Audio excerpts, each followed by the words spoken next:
Hello everyone, I'm back with another video. आज की video का टॉपिक है हमारा इंटरिम बजट 2024। ये जो बजट है 2024 का आया है, इसमें अंदर जो अनाउंसमेंट हुई है गवर्नमेंट के थ्रू, तो उसकी वजह से स्टॉक मार्केट पे क्या इफ़ेक्ट पड़ सकता है, वो आज हम जानने की कोशिश करेंगे। तो कुछ पॉइंट्स हैं जो मैंने मुझे इकोनॉमिक्स टाइम के थ्रू मिले हैं। तो ये इस न्यूज़पेपर से मैंने ये डिटेल्स जो है आपके सामने प्रेज़ेंट कर रहा हूँ। तो वन बाय वन देखते हैं कि कौन से सेक्टर से, कौन से गवर्नमेंट के अनाउंसमेंट से किस इंडस्ट्री, किस कंपनीज़ पे ज़्यादा इफ़ेक्ट पड़ेगा, जिससे हमें एक एस्टिमेशन मिल जाए कि हमें इस 2024 में किन सेक्टर पे फ़ोकस करना है और किस कंपनीज़ पे फ़ोकस करना है। स्टार्टिंग करते हैं। Nirmala Sitharaman said that government will implement three major economic railway corridors programs. She further said that government will convert 40,000 normal railway bogies to Vande Bharat standards. तो इससे पता चलता है कि जितने भी रेलवे से रिलेटेड कंपनी हैं, जो भी रेलवे को फाइनेंस देती हैं, तो एक अच्छे स्टॉक रहेंगे कि उनके अंदर इन्वेस्ट करने के लिए।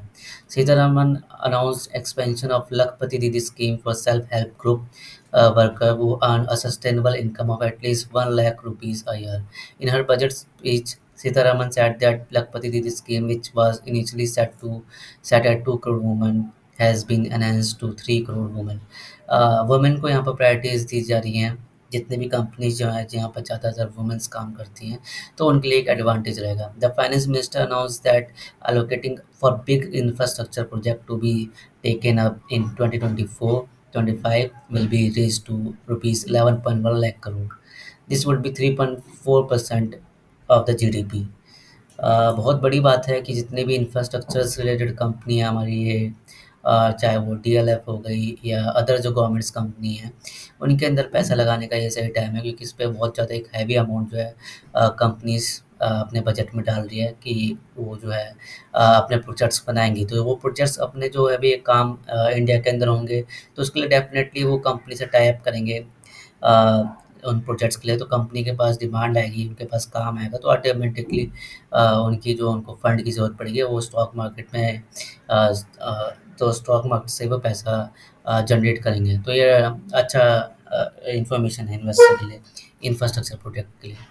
She announced that Santa will launch a scheme of help deserving section of the middle class living in rented house or slum or chawls and unauthorized colony to buy or build their homes। ये देखिए simple से दोबारा से वही चीज़ आई है कि जो construction से रिलेटेड जो कंपनियाँ जो हाउस फ्लैट्स वगैरह ये सब बनाती है, जैसे डीएलएफ का मैंने अभी नाम लिया था, और भी काफ़ी सारी कंपनीज़ है, ओबरॉय भी हैं जो बिल्डिंग्स वगैरह बनाती हैं, इंफ्रास्ट्रक्चर प्रोजेक्ट बनाती हैं, तो उनके लिए भी ये अच्छी खबर है।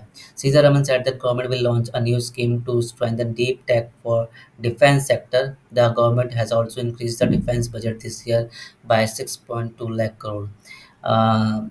गवर्नमेंट सेक्टर से रिलेटेड जितने भी डिफेंस सेक्टर से रिलेटेड कंपनीज चल रही है, जैसे कि एक पॉपुलर नाम है आजकल काफ़ी ज़्यादा ना, उसका ट्रेंडिंग में है नाम HAL, Hindustan aeronautic limited.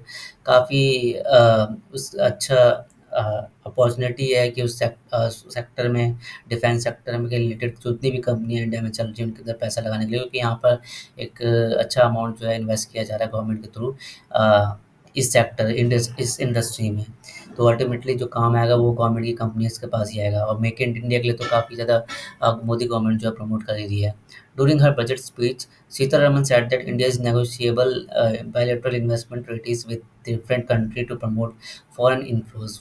For encouraging sustained foreign investment, we are negotiating bilateral investment treaties with our foreign partner in the spirit of first develop India. Partnerships companies की रहेंगी, और काफ़ी अच्छा मतलब एक बेनिफिट वाली बात है कि गवर्नमेंट जो है अदर कंट्रीज़ के साथ रिलेशंस अच्छा बना रही है और इन्फ्लोज़ हो रहे हैं, एक्सपोर्ट इम्पोर्ट होगा, कंपनी के लिए अच्छी बात है ये। In a landmark announcement, Sitharaman highlighted government's ambitious plan to create corpus of rupees 1 lakh crore to propel private investment in sunrise technology. This corpus will herald what the finance minister described as a golden era of our tech-savvy youth. Sunrise technologies, again ये information आती ही आती है। Technology sector में हमेशा एक अच्छा खासा investment रहता है गवर्नमेंट के थ्रू। तो जितने भी ये अपनी गवर्नमेंट्स कंपनीज़ हैं, उनके लिए एक अच्छी अपॉर्चुनिटी है, एक अच्छा इन्वेस्टर के लिए एक अच्छी अपॉर्चुनिटी है कि टेक्नोलॉजी वाली कंपनीज़ में इन्वेस्ट करें। फॉर एग्ज़ाम्पल आपका विप्रो हो गई, इन्फोसिस हो गई, काफ़ी बड़ी-बड़ी कंपनी हैं जो टेक्नोलॉजी से रिलेटेड हैं, तो एक अच्छी अपॉर्चुनिटी है वहाँ पे इन्वेस्ट करने के लिए, और गवर्नमेंट से भी इनको काफ़ी सपोर्ट मिलने वाला है। The finance minister on Thursday proposed to extend the tax benefit of startups and investment made by sovereign wealth or pension fund for one more year till March 25. To provide continuity in taxation, I propose to extend the date of to March 31, 25। Startup के लिए अच्छा time चल रहा है कि startup जो है अपना बिजनेस करे इंडिया में और एक्सपेंशन करे, अपनी कंपनी को लिस्ट करें स्टॉक मार्केट में। तो एक अच्छी खबर है बिजनेसेस के लिए। ईज़ ऑफ बिजनेस है इंडिया में, वैसे भी काफ़ी अच्छा ईज़ ऑफ बिजनेस है। Putting a thrust on boosting domestic tourism, Sitaraman said that tourism infrastructure and amenities will be taken up on our island, including Lakshadweep. Tourism sector infrastructure काफ़ी नई खबर आई है कि मतलब गवर्नमेंट जो है टूरिज़्म को भी प्रमोट कर रही है। तो जितने भी आपकी जो टूरिज़्म से रिलेटेड वेबसाइट कंपनीज़ होती हैं, गो आईबीबो हो गई, मेक माई ट्रिप्स हो गई, तो अगर कोई ऐसी कंपनी जो टूरिज़्म वाली है, वो स्टॉक मार्केट में लिस्टेड है, तो एक अच्छी अपॉर्चुनिटी है इन्वेस्टर के लिए। PM Modi in his first post budget remarks called the interim budget inclusive and innovative. He said that interim budget empower our 4 pillars of Viksit Bharat. So conclusion यही है कि आपको हमेशा न्यूज़ पे नज़र रखनी है कि कौन-सी गवर्नमेंट जो है अपने जो फंड इन्होंने एलोकेट करे हैं इस डिफरेंट डिफरेंट सेक्टर इंडस्ट्रीज़ के लिए, तो कौन सी बेनि कंपनी जो है उसका सबसे ज़्यादा उसका बेनिफिट ले पा रही है, किसके पास कितना फंड जा रहा है, किसके पास कौन से प्रोजेक्ट्स आ रहे हैं गवर्नमेंट के, तो उसके बेसिस पे हम जो है एनालिसिस कर सकते हैं। एक ये एंगल भी है कि आप कंपनीज़ के बारे में पता लगा पाएँ, उसके बिज़नेस के बारे में पता लगा पाएँ कि उसके पास कितने काम है, कितना काम नहीं है, जो कि एक बजट के थ्रू भी हमें पता चल जाता है। So yeah, this is one of the angle which we can analyze stock market from the government perspective and government budget perspective. So thank you everyone.